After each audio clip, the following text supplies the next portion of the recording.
रांची के खेलगांव में झारखंड मुक्ति मोर्चा का 2 दिवसीय महाधिवेशन चल रहा है और अधिवेशन का आज दूसरा दिन है। अधिवेशन के पहले दिन कई राजनीतिक प्रस्ताव के साथ ही नए वक्फ संशोधन कानून के विरोध में सर्वसम्मति से प्रस्ताव पारित किया गया। पहले दिन अधिवेशन में सीएम हेमंत सोरेन, पूर्व सीएम और गुरुजी शिबू सोरेन, हेमंत सोरेन की माता रूपी सोरेन, विधायक कल्पना सोरेन सहित जेएमएम कोटे के सभी मंत्री, विधायक और नेता शामिल होने पहुंचे। सीएम हेमंत सोरेन ने कहा कि एक लंबी लड़ाई के बाद अलग राज्य मिला है।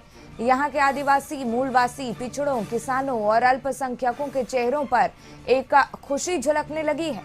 उन्होंने पूर्व की सरकार पर राज्य का बेड़ा गर्क करने का आरोप भी लगाया। संतोष, इसी पर और ज्यादा जानकारी लिए हमारे सहयोगी जुड़ गए हैं। संतोष, इस महाधिवेशन का 2 दिवसीय समारोह चल रहा है। कल उसका पहला दिन था, आज दूसरा दिन है और कई महत्वपूर्ण प्रस्ताव भी कल पारित किए गए और 4000 जो इसके कार्यकर्ता हैं वो इसमें शामिल होने पहुंचेंगे, कल भी पहुंचे थे। आज कितना खास आज का दिन रहने वाला है?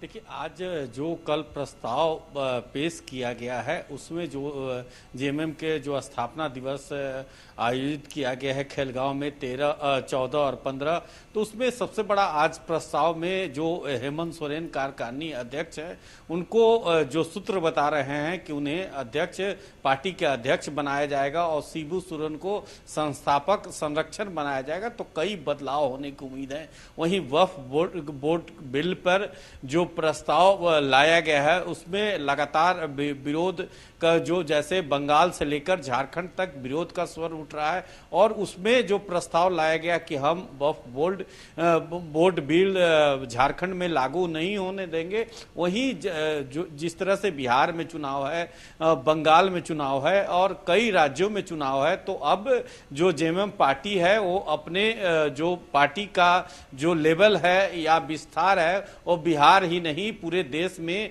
यह पार्टी कार्यालय, जिस तरह से कल जिस तरह से मंत्री के द्वारा हेमंत सोरेन के द्वारा बयान दिया गया था कि अब दिल्ली में भी जेएमएम पार्टी का कार्यालय होगा, तो एक तरह से अधिवेशन में कई महत्वपूर्ण निर्णय लिए गए हैं। उस निर्णय में सबसे अहम कड़ी है कि अब बिहार में जेएमएम, जिस तरह से महागठबंधन की सरकार, झारखंड में आरजेडी, कांग्रेस और जेएमएम की सरकार है, तो अब जो जिस तरह से 8 से 10 सीट पर जेएमएम का दावा है कि बिहार में भी हम चुनाव लड़ेंगे, तो एक तरह से गठबंधन के लिए चिंता का विषय है, क्योंकि आरजेडी और कांग्रेस में जिस तरह से बिहार में खींचतान चल रही है और एक एंट्री जब जेएमएम की हो जाएगी तो फिर गठबंधन के लिए एक फिर से प्लानिंग कहिए या जेएमएम की जिस तरह से, क्योंकि गठबंधन की सरकार झारखंड में है और बिहार में कुछ समय के बाद चुनाव है, तो एक तरह से जेएमएम भी अपनी दावेदारी पेश करेंगे कि हम 8 से 10 सीट पे चुनाव लड़ेंगे। दूसरा बड़ी बात है कि दिल्ली में अब कार्यालय जेएमएम केंद्रीय स्तर पर, इसके पहले भी जब चुनाव जीत के हेमंत सोरेन आए थे, दूसरी बार सरकार बनाए थे, तो केंद्रीय स्तर पर कार्यक्रम की बात कहे थे और केंद्रीय स्तर पर अपने कार्यालय खोलने की बात कहे थे।